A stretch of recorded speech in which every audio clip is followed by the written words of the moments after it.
1/3 of homes are being bought by people under 37. And when you begin this journey, it can be a little bit scary.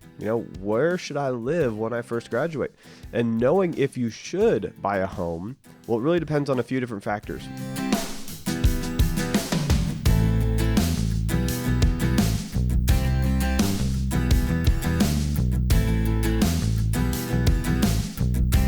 Welcome to Getting Money Right, a show dedicated to helping you achieve financial freedom through education and inspiration, so you can be free to pursue your true life's purpose. We are your hosts, Leo Sabo and David Thompson, and on this episode, we're continuing our discussion about the best financial steps for a college graduate. These steps will actually be valuable for any of our listeners, but we especially want to congratulate all the graduates and give them a head start in their finances. So in the last two episodes, we've covered the first 5 tips for college grads to manage money like grown-ups. Number 1 was create your own bank accounts. 2, create your stability fund. 3, crush your student loans. 4, calibrate your credit. And 5, clear out your tax debt. So in this last episode, we're going to touch on the last 2, which is consider your future home. And 7, choose your investment strategy. That's right. So let's look at consider your future home. Did you know that there is a National Association of Realtors study that says that 36% of home buyers are millennials or Gen Y? So they're 37 or younger. 36%, over a third are being bought by millennials. I myself would be in that category and purchased a home 5 years ago, give or take. Right. So it makes perfect sense, but we are seeing a huge boom in the number of millennials that are purchasing homes, that are getting more and more ready along with Gen Y, the next gen. Now, the next thing that's coming is you're going to see about 50% of the workforce being millennial in the next 5 to 10 years. So here we are, the college graduates, you're the future. This is where things are going. Yep. 1/3 of homes are being bought by people under 37. And when you begin this journey, it can be a little bit scary. Where should I live when I first graduate? And knowing if you should buy a home, well, it really depends on a few different factors. 1, where do you want to live? Are you sure that you want to live there for a long time? 2, what's the lifestyle that you prefer? Do you want to be locked into a single location, or do you want to be able to rent in downtown, whatever major metropolis you're in? We're in Dallas and Fort Worth. Some people would love the lifestyle of living in a condo in downtown Dallas and having quick access to all the cool things that are right there. Or in downtown Fort Worth, if you're looking at a home, you're probably going to move out into the suburbs. So it's a lifestyle choice. Right. How stable is your future income likely to be? Right. If you're a contractor or a freelancer, it's very hard to purchase a home if you don't have a stable income, and you probably don't want to, because you may get pulled into another state or another country to do some really cool freelance gig that you wouldn't want to be stuck to a home. And then, is it okay to wait? Is renting throwing away money? All of these are questions that are running through that ran through my mind when I first graduated from college. What should I do? So I guess the question is, Leo, where do we even start if you're beginning this journey? Well, with anything else that you're going to do, when you make a financial decision, it always goes back to your budget. What can you actually do when it comes to this home? And I think there is a pressure sometimes from peers that once you become an adult, especially when you add a child to the equation, that a home is just something you do, that you buy a house and you settle down and you live this way. But I want to say that that's actually not true for everybody. So if you sometimes feel that pressure as a young adult that you should be buying a home, I just say resist that pressure. It's not something you need to do. It's something you should do when it makes sense for you. So the first thing is estimate how much down payment money you'll need. So a down payment is the percentage of the home price that you must pay at closing. The more you put down, the lower your mortgage payments will be. Some loans require you to pay 10 or 20% of the purchase price. Other loans designed for first-time home buyers, such as an FHA loan, may only require a 3% down. So if you can make a 20% down payment on a home, that's actually preferred. You'll avoid paying private mortgage insurance, or PMI. And PMI is a special kind of insurance that lenders typically require you to pay when you borrow more than 80% of the value of a property, even if you have excellent credit. That's right, Leo. We definitely recommend 20% down if you can. Avoid the PMI. It doesn't benefit you at all. The insurance is only to benefit the lender, and it's an extra $75 a month or per more. 100,000. Yeah. So, yeah, or more. So it could be $150 dollars a month per 200,000. So, and it varies based on the lender, but the overall thing is we would love to see you put 20% down. That's not always going to be possible on a first time home purchase. We're not demanding that you have to do 20% down. I think 10% would be appropriate. It puts you with some great equity in the home. So if you ever needed to sell it and move, you at least would not be going into debt to sell your home. Right. So I think 10% is safe on a first time home purchase. I would avoid doing 3% down. And I just talked to a friend today that he said that he knew somebody who was about to purchase a home on a 3% loan, Hmm. a FHA loan, and 3%, I think it was like a $250,000 home. Well, Yeah. 3% was like 8 or 9 grand. Hmm. And that ends up getting eaten up mainly by the closing costs and the loan fees and some other things that are tied in there. So then this person's basically borrowing almost the full Yeah. value of the home and has zero equity in the home. That's a lot of risk because what Yes. if they need to sell it and they need to pay closing costs to sell it again and they need to pay a realtor to sell it? They negotiate and now they end up with the closing costs. They end up with all the realtor fees, and that's another 3 to 6% on top of the 250. They could go into debt to have to sell their home. Yeah. So I would not recommend 3%. I just don't think that's safe. I don't think it's a good way to get into a home. Usually, it is an indication that you're purchasing too soon. You definitely need to have the stability fund. Make sure you've got that in place before you build your down payment fund. But even then, you probably want to do at least 10% in my mind. I would agree. I think it's a good, like you said, a good indication that you may be rushing to this. And I think there is, again, a pressure to buy a home as soon as possible, especially if you start having kids right away. But we've seen just a negative consequence of doing that too soon and how it eats up so much of your income when you buy too much home, and it just leaves your budget shortchanged in the other areas. So you'll feel the stress. You'll have that home, but feel the stress in every other area of expense because the house will take such a huge percentage of your income. So we want to keep you safe, and we hope that you would avoid that. Now, in the process of buying the home, earnest money is the good faith deposit you make on a home when you submit an offer. The customary amount varies by market, but might range somewhere from 1 to 3% of the offer price. If your offer is accepted, then the funds are applied toward your closing costs. So you don't lose it, but you do have to put this money down first. And if your offer is not accepted, your earnest money is returned to you. Yeah, so think about this. You want to have a little pool of money set aside as your earnest money.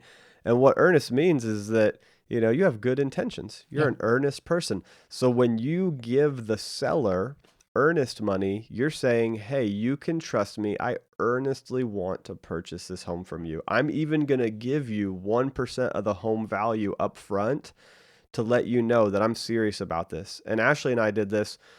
We had a good pool of money, and when we were serious about buying our home, we put, I don't remember what the exact number was, but I want to say we put like 5,000 in earnest money or something like that. Hmm. And we were saying, look, we have $5,000 cash. Right. That's what it's saying. We are responsible people who can give you $5,000 today with the intention to purchase this home before we go into all the contractual pieces.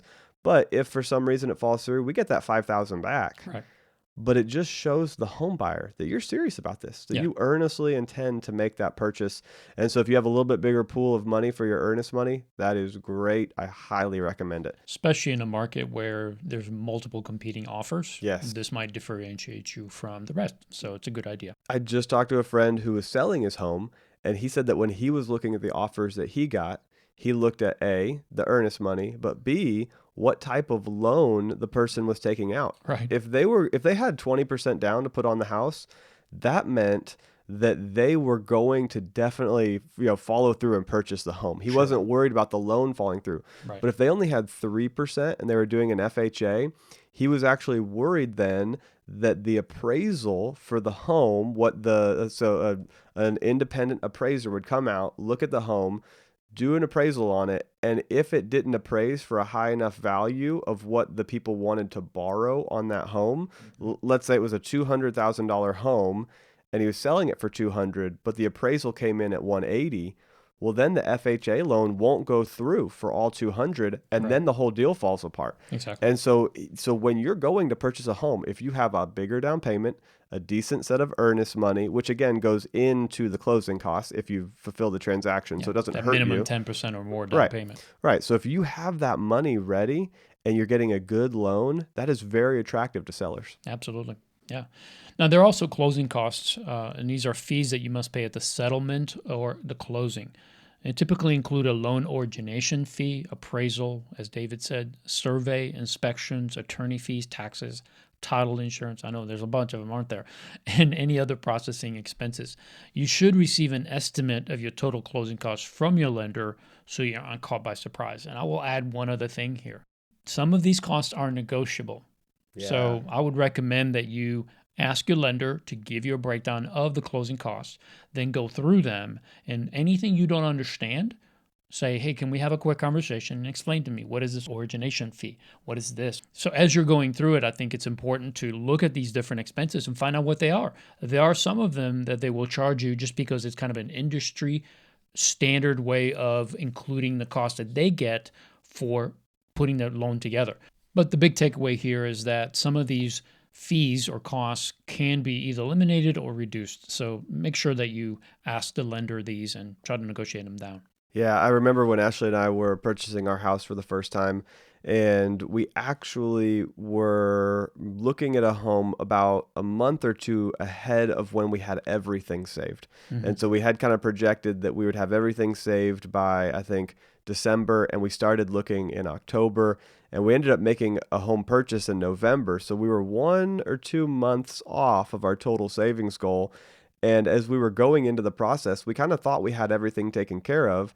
But the major thing that we hadn't thought of or just hadn't saved for yet was the closing costs. And so we put 20% down on the home, Yeah. but we didn't have the money for the closing costs. So we had to steal from our furniture savings account because we'd saved up money to buy furniture. Yeah. But we used all the money to buy furniture. We used that on our closing costs. And so when we moved in, we moved our 1 bedroom apartment of stuff into our 4 bedroom home. And so it was a pretty bare place for the first, couple months. Yeah.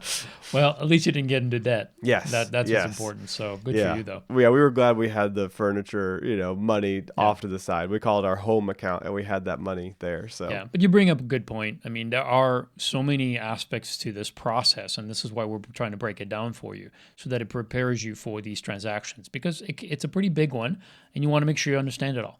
So that's a number one. Number two is save your down payment in the right place. David, I want you to walk us through that. yeah, well, so when you're saving your down payment, you do not want to put this money at risk. You're thinking, oh, I'm going to be saving $20,000 to put as a down payment on a home.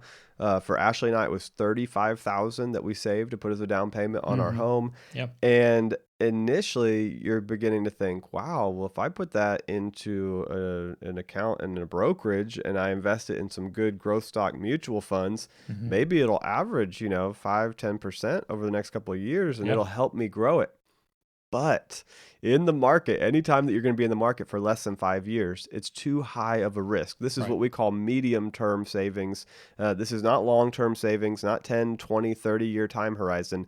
This is a 1 to 3 year horizon of you saving money for your down payment. Right. It might be a little bit longer, but in that It's typically case, less than 5. typically less than 5. In that case, you want to have it in just a safe, high yield savings account. Basically, again, go to Google and look at the top savings rates for different banks.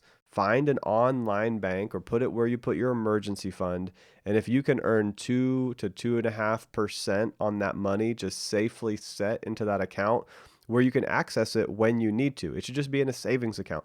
If you put it in the market in any 1 to 2 year period could decline 10, 20, 30%. Yeah. So let's say that you had saved up like $30,000 for a down payment. Yeah. You And don't then want the to lose half market, of that. yeah, let's say the market declines by 30%. You've just lost 9 grand. Yeah. That's That's not scary. good. Then it's like, oh great, I got to delay buying a house for another year while I keep saving. Yeah. In It's the a mess. meantime, the price of home continues to rise. Right, exactly, So, exactly.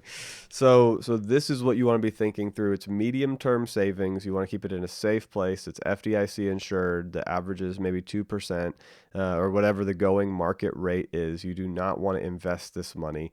That's a little bit too risky. yeah. I mean, you could also put it maybe in a CD and get a little bit more, especially if you're not looking to buy. But the idea here is you want to keep it liquid and you don't want to take risks. So whatever helps you to accomplish that, just make sure that you're looking at it from that perspective and not risking too much of it and not locking it in, so that if a opportunity comes to buy a home that's maybe in the price range, maybe even less than what you were planning on buying, then you might be able to jump in and buy that home, and you don't want to have that money locked up and inaccessible. That's right. So you estimate how much down payment you'll need. Then you begin saving your down payment in the right place. Then you go and you get pre-approved for a mortgage. Right. You actually start talking to some lenders and saying, hey, based on my financial situation, will you pre-approve me to get a Mm-hmm. loan with you? Yep. And this allows you to go and make a purchase a lot easier. So once you're ready to become a homeowner, you've got good credit, you've got your down payment, you get this pre-approval through this process. Getting pre-approved, it tells you how much you can afford. Yeah.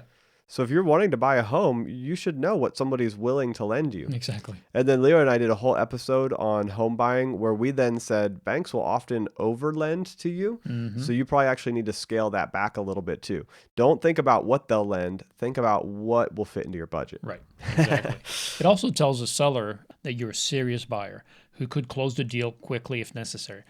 This could be an advantage with the seller who needs to sell and close fast. That's right. So just because a bank pre-approves you for a certain amount, it never means you should borrow that whole amount. That's right. We just want to remind you, look at how much your monthly payment is. Look at the actual mortgage, how much the interest is, how much the property taxes is. Mm-hmm. If you end up having to pay PMI, make sure that that fits into the budget.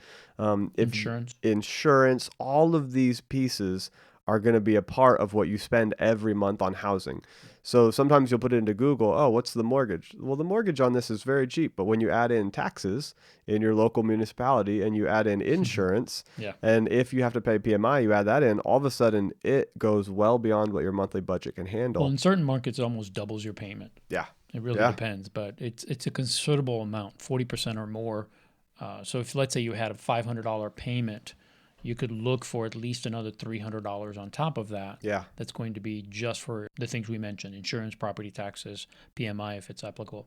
Now, additionally, you'll have to pay utilities, maintenance, and perhaps some home association dues. So make sure you don't forget those. Those are going to be included in this cost of having and maintaining a home. So this is something that most people don't realize when they're purchasing their first home. They think, well, why should I be spending or wasting my money on rent when I can buy a house for just a couple $100 more per month? Yes, but you're also heating now and cooling a much bigger place. You're having to take care of the maintenance yourself instead of calling the landlord when something breaks. So the cost is going to be significantly higher than what you're paying in rent. Yeah. And you just have to be prepared for that. Yeah, I just looked up a mortgage calculator. Let's say you did a $200,000 home at a 4% interest rate over 30 years.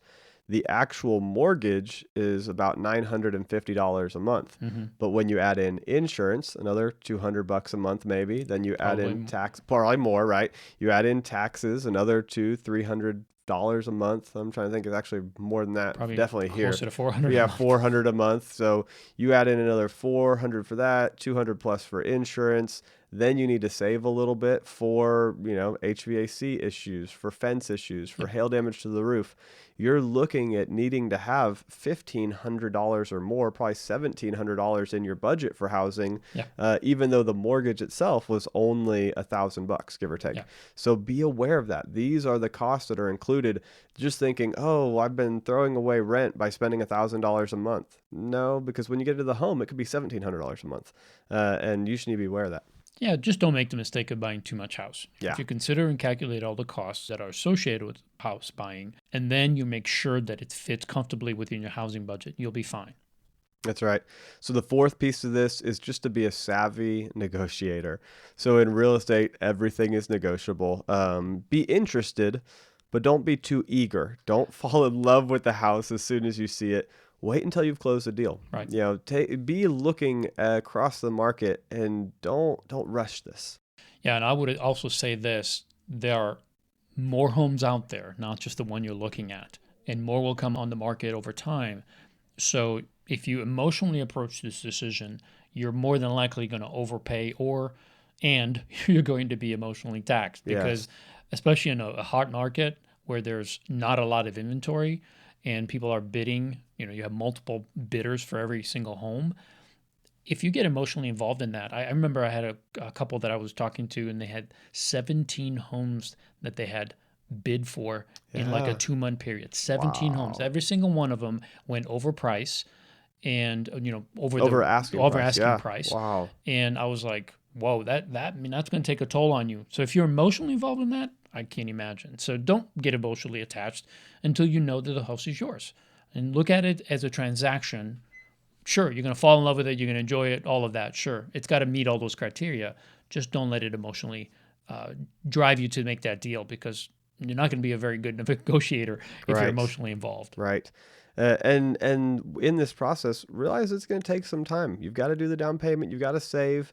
It's okay to be patient here.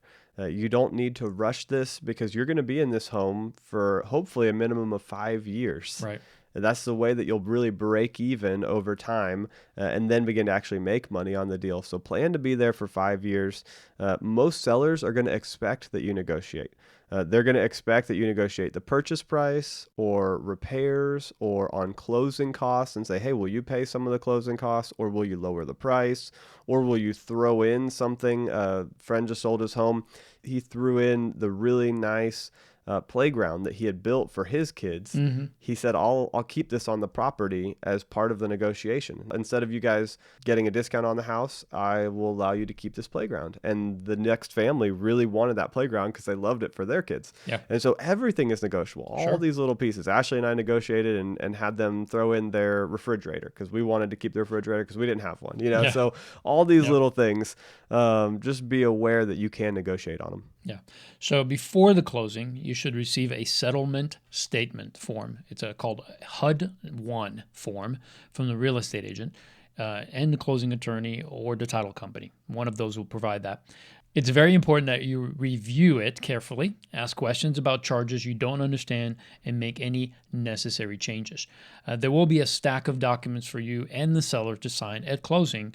And my recommendation is that you get those documents ahead of time so you have time to read through them. Otherwise, you'll have to take the time to read them at the closing. And that may take a long time, and they're really not expecting you to read them at closing. The first time I bought a home, there was so much paperwork, and it was kind of overwhelming. And I'm thinking, I hope I'm signing, and that everything that my lender and Yeah. my realtor is saying is correct. Well, here's what I found out: our first home was an FHA home, so we did go the wrong route. We went with an FHA loan, but what I found out about 3 years later, after the home value continued to increase, and I Yeah. paid down some of it, is that once I got over that 20%, I said, hey, the PMI, the private mortgage insurance, I want it dropped off. So I called the company and told them, I said, my I'm ready to house is drop now it off. valued Right. and I need you to drop this off. And they're like, sorry, FHA loan, it never comes off. It's there for the life of the Wow. loan. Yep. So the only way we could do that is to refinance. And again, there's more closing And then you got to costs and pay everything again. else. Right. Yeah. So just something to understand is you have to understand the paperwork. You understand what you're signing. Just because someone's telling you something doesn't mean they're telling you everything. So it's really important that you read through it. And again, these professionals that are helping you, to them, this is just all hat. They see it every day. They understand the language. So by all means, ask them, what does this mean? Right. So that you understand. Well, and your realtor, they don't have a benefit to slow the process down. They No. want to crank these out as fast as Well, possible. none of them do. They all None want to of them do do, as many right? as The these as title possible. company, right? The appraiser, the home inspector, all these people will just want to move it forward quickly so they can get to the next job. Exactly. And so they didn't have any incentive to tell Leo, oh, by the way, this is an FHA loan. By the way, 5 years from now, when you've got 20% equity in the house, you still won't be able to avoid private mortgage insurance. They had no incentive to tell him that. So doing a little bit of research in advance or working with somebody that you really trust And you can even show them your financial situation a little bit and let them work with you and understand, hey, how am I able to get out of private mortgage insurance over time? What is the best way to negotiate? You really want to work with somebody that you trust a lot and do a lot of your own research, which listening to this episode will give you, Yeah. 90% of the things you need. And I just say, listen to it again. Go back and listen to our other episodes on buying a house, Yes. and dig into those details.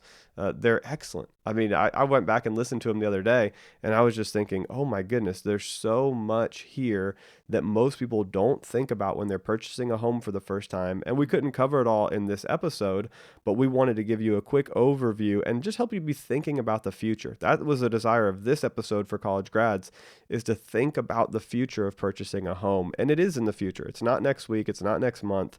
It was episode 24 and 25 where we did a two-part series on buying a home, and we even ran through more of the numbers there. So check that out. Yep. So let's touch the last tip to college grads, and which is contribute to your retirement savings now. The earlier you start saving, the less you'll need to save over time.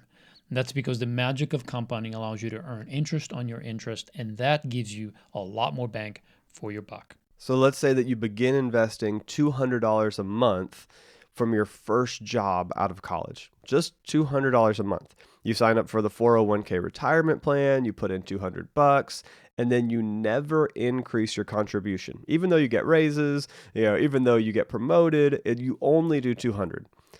And you get an 8% rate of return, which we'd love to see you getting into mutual funds that could average 9, 10, and 11%. But let's say you're conservative and get 8%. After 40 years, you'd have over $700,000, or just about $700,000. Mm-hmm. I mean, that is very impressive considering Yes. that you only put in $104,000 Yeah. over those 40 years. You put in $200 a month. That's like $2,400 a year. Right. That's I mean, simple over a career of 40 years. You begin to put in just $200 a month. That's $100,000 that turned into $700,000. You'll buy more of that in cars probably over your lifetime. Oh, absolutely. So Absolutely. it's not a huge amount, but Yes. because of the compound interest adding up year after year, you can see how you can get that $700,000. Yeah, you do that from age 25 to age 65, and there you go. You can retire. Now, 700,000, that's the tip of the iceberg. Leo and I are going to recommend that you eventually get to the place where you're doing 10% of your income and then hopefully 15% of your income every month. So that's a whole other piece, but just $200 a month. Yeah. It's important that you start now. And that's what we're trying to say. Is Yes, don't that's put it. this off, because if you put it off, you're losing some of those years that could bring you to that $700,000 or more figure. Yes. If you wait 5 years and say, well, I'm going to wait and pay off my student loans, or I'm going to wait and buy a house, and then I'm going to listen, you're losing time. So invest something. We're talking about $200 a month. You can find that in your budget, and you can maybe sacrifice something for a while for the greater good down the road. But if you wait, you will regret it. I can guarantee you That's that. right. My wife and I waited longer than we should have. I wish we wouldn't have, and this is why we're giving you this advice. Don't wait. Start sooner, start now, and you won't regret it. That's right. And do it in tax advantaged retirement accounts whenever you have the opportunity. This allows you to pay a little bit less in taxes. And if you're lucky enough to have a 401k at your job, do the 401k. Especially one that matches. Yes, if it matches, you want to get the match. Absolutely. And you want to start now. At Gateway, where I work, if you put in 1%, they will match 3%. So they'll Right. triple it. So I always recommend that people put in at least 1%, even Yes. if they're paying off debt and For still every need to quarter you put in, save. you get $1. Yes. How can you lose? Come on, that's a huge win. So just be aware of that, and then as you grow in your financial acumen and you're able to save more, then begin saving 5%, 10%, 15% of every paycheck. If you've got a 403b, which would be for a nonprofit, or a 457, a lot of government entities have that. Don't pass up the opportunity to do tax advantaged accounts. You could just save this on your own at a brokerage. You could go down to Fidelity, to Charles Schwab, to Vanguard, to fill in the blank, anywhere, right? And you could open up an account and just begin investing with them. But as your investment grows, you have to pay taxes on the growth. So you are going to have capital gains tax that is going to reduce how quickly it grows over time.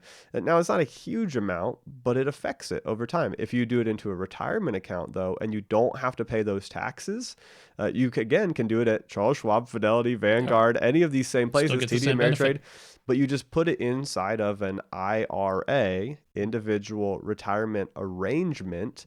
And if you do that, then you don't pay taxes as it grows. It's also great if you pay taxes on it today with a Roth IRA, Hmm. and then you don't pay taxes on it when you take the money out. $700,000 without any taxes. That'll go a long, long way when you're in retirement. Yep, I agree. And we really do go a lot deeper into this topic of saving and investing in episodes 11, 12, and 13. And recently we've just done an episode on biblically responsible investing. So consider that as well. And our recommendation is really that you just, again, make it a priority, but learn more about investing because some of this is plug and play, but you should have at least the basic understanding of how it works and how to get the most out of it.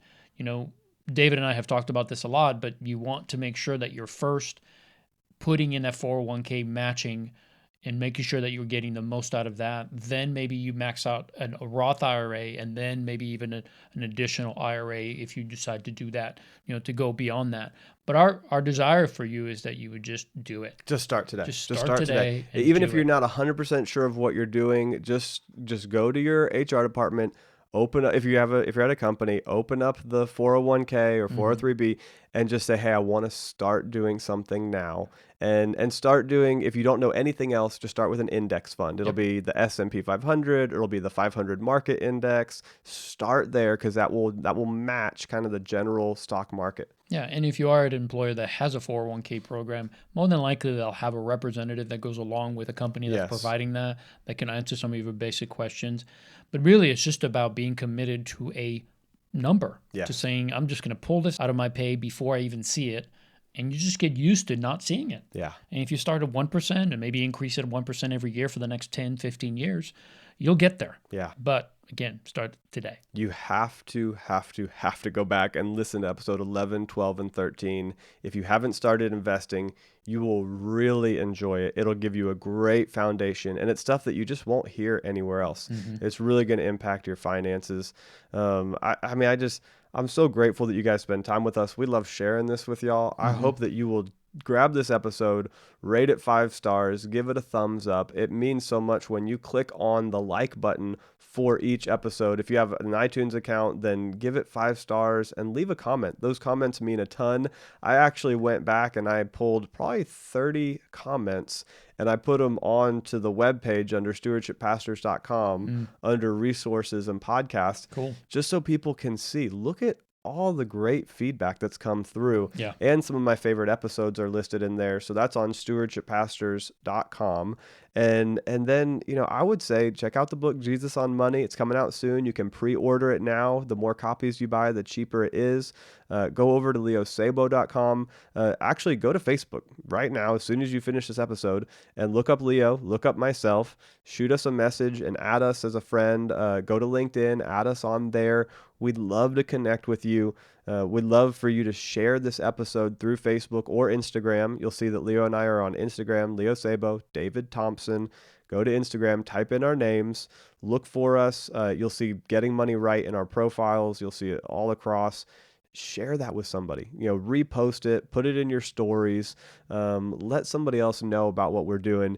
It just means a lot to us. I can tell you that probably in the past month or so, I've just run into so many people that I had not even met before. I mean, let alone the people that I know are listening, Hmm. but people I've not even met before that have started listening or shared an episode.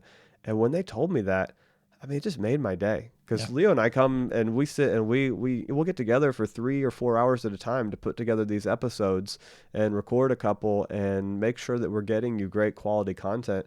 And that's us wanting to just serve you and give you good high quality material. And it means a lot when you turn around and share that with somebody, or you invest by buying one of the Jesus on Money books, or you invest by going on Leo's website, checking out some of his courses. that is such a huge thing for us. We really appreciate it. We love spending time with y'all. And, we look forward to having you join us next time so that together we can keep getting money right.